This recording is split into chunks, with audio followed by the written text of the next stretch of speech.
السلام عليكم ورحمة الله وبركاته، أهلا بكم في لقاء جديد على قناة بداية حياة. ربنا سبحانه وتعالى خلقنا طبقات وخلقنا مختلفين عن بعض، مش عشان نتصارع أو يكون في صراع بينا، لا، عشان خاطر يبقى في تعاون، كل واحد يكمل التاني. يعني خلق الغني والفقير، وخلق الحلو والوحش، وخلق الطيب والشرير. خلقنا دول، في دول ربنا سبحانه وتعالى اعطاها البترول، في دول اعطاها المال، في دول اعطاها العتاد والجيوش القويه، في دول اعطاها الثروات، في دول اعطاها عدد الافراد او المجتمعات والمساحه والكنوز، باختلاف كل الامور دي يعني. فللاسف احنا كدول عربيه للاسف، يعني انا حزنت لما سمعت الخطاب بتاع الرئيس ترامب وهو في التنصيب بتاعه. طبعا الراجل، طبعا مع ان معظم الدول العربيه طالعه بتترعش وبتقول ده جاي بيهدد الشرق، بالعكس، ده الرساله اللي بعتها رساله اطمئنان للدول العربيه. واهم حاجه في الخطاب، هو اتكلم عن حاجات كتيره جدا طبعا، اما ان هو يامن حدوده الجنوبيه، وان هو يستغل الثروات بتاعه بلاده، وان هو مش هيسمح للدول الاخرى ان هي تستغل امريكا في مصالح خاصه بيها. طبعا بيلجح كلام سواء بقى على الحروب بتاعه اسرائيل بقى ضد الفلسطينيين او اوكرانيا او غيره. بس اهم نقطه ان هو جال وصل الكلام كده ان احنا عرفنا ربنا، ان في اله للكون ده. يعني طبعا حاسس طبعا بالذنب، والله اعلم بايه اللي في دماغه ايه بالظبط، ان من اللي حصل غزه ودعمه للاسرائيليين في اباده الغزاويين. وكان في نفس التوقيت ان هو كان بيقول ان ان ما كانتش الاسرى يطلعوا هولع في الشرق الاوسط وخليه جحيم. وسبحان الله ربنا بعت له جحيم فعلا من السماء على احد ولاياته، دمرها بالكامل. فطبعا دي كانت عظه وعبره، لمن لا يعتبر يعني. فالراجل يعني فيما معناه ان هو هيكفل على نفسه بلده، هيطورها اقتصاديا وسياسيا وكل شيء يعني، وحربيا. دي الرساله. بس انا حزنت يعني كدول عربيه ناقصنا ايه عشان نبقى زي امريكا؟ ربنا ادانا الثروات، وربنا ادانا العتاد، وادانا الجيوش القويه، وادانا الاعداد، ورغم ذلك منبطحين. وربنا كاتب علينا الذل كان مكتوب على بني اسرائيل، المذله والتيه في الارض. احنا اللي دلوقتي احنا تايهين معانا كل شيء يخلينا من اقوى دول العالم واقوى الشعوب، وللاسف برضه منبطحين منتظرين يجي بتوع الغرب، يجي بتاع امريكا او يجي بتاع غيره ان هو ينصفنا وينصرنا. برضه مصرين ان احنا ننزل لنفسنا وان احنا ندفع. ما فكرناش ان احنا نطور في بلادنا، ما فكرناش ان احنا نقوي جيوشنا ونخليهم مرفوعين الراس. كل تفكير، خاصه مصر، كل تفكير. يعني الواحد بيحزن بيشوف الدول يعني زي الارجنتين دي، كان من خلال 15 سنه كانت ساقطه اقتصاديا، جالها رئيسها في سنه واحده حقق اقتصاد عالمي بيسابق به الامم. واحنا كل المطلوب مننا ان هم يذلوا في شعوبهم ويدمروهم. ما اعرفش ايه السبب بالظبط، مش عارفه ايه السبب يعني في يعني كل تفكير الرئيس بتاعنا ان هو ازاي يطلع من جيب الغلبان، مش اكتر من كده. اقتصاد ساقط يعني، هو السبب في سقوط هذا الاقتصاد. وفي نفس الوقت الحل عنده مش ان هو ينمو بالاقتصاد او يشوف حلول عمليه، لا، الحلول عنده ان ازاي ان انا اسد الديون بتاعتي. اسدها ازاي؟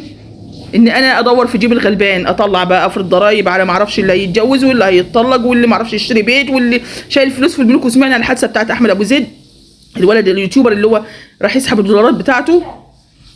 طبعا حولها له القضيه بقى ان هو تجاره في العمله وغيره. ايه اللي بيحصل في البلد؟ انت بتدور انك انت تحط ايدك في جيوب الغلابه وتطلع منها الفلوس عشان خاطر تعوض فشلك انت من الناحيه الثانيه، ومنتظر ان ربنا سبحانه وتعالى هينصفنا او هينصرك في يوم من الايام. وطلع النهارده يهدد يقول الجيش والشرطه ومش عارفه وهنحمي البلد. ما نفس الكلام جاله ارجع بذاكرتك 13 سنه، نفس الوقفه دي كان واقفها في نفس التوقيت، كان الدكتور مرسي طلع وقال نفس الكلام، احنا عندنا جيش قوي وجيش من ذهب وما اعرفش ايه، وكان الغدر والخيانه منك، انت كنت بتخطط له على الانقلاب عليه مثلا. فيعني انت منتظر يعني بتهدد الناس بالشرطه؟ يعني انت بتهدد الناس بالشرطه؟ الشرطه هتعمل ايه؟ الشعب لو جه مش هيبقى فيه لا شرطه ولا غير شرطه، احنا نقول دول اولادنا والجيش ولادنا. بس الناس الغلبانه اللي كده ميتين وكده محبوسين وكده متدمرين مش هيفكروا في شرطه. ما ايه، هيروح يواجه الشرطه ويواجه الجيش، اخرته ايه؟ هيموت. يعني الناس منتظره كده، خلاص بموت بقى ايه، استريح. الاب بجواجه صعبان علينا، بيحاول يعوض عياله، مش عارف يديهم اي حاجه ولا عارف يساعدهم باي شيء. يبقى قلته احسن، بيقول اموت احسن بقى، اموت شهيد احسن بقى. ده اللي بيحصل من الشعب. فانت بدل ما تشوف حلول عمليه دايره تدمر في الشعب برضه لغايه اخر لحظه. الغباء السياسي برضه مصرين عليه لاخر لحظه، مصرين على الغباء السياسي، بتستفزوا الشعب لغايه اخر لحظه. الواحد حزين والله. احنا اقل من الدول دلوقتي في ايه؟ يعني الشرطه الامريكيه ولا الشرطه الفرنسيه دلوقتي فيها بنات، يعني فيها بنات جنود في الشرطه.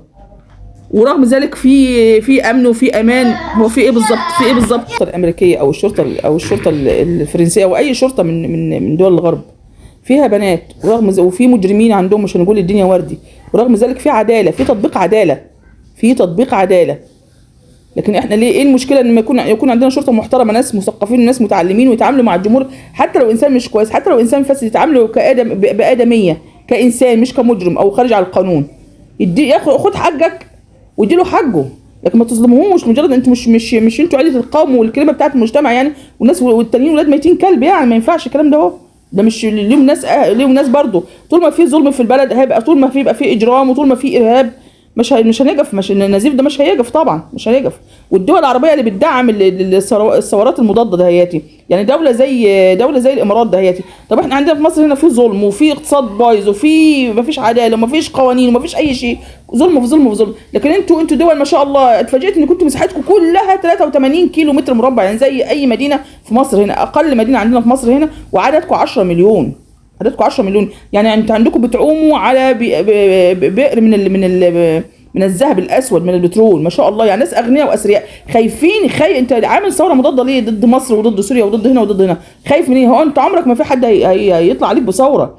انك انت المفروض في توزيع للثروات وفي عدل عندكم وفي المفروض وفي ديمقراطيه. خايفين من ايه؟ اللي يخاف حد يكون مستبد، حكم مستبد، ده اللي يخاف الناس تقوم عليه، ده اللي يهاجمهم، ده اللي يهاجم الثروات بتاعت الدول العربيه.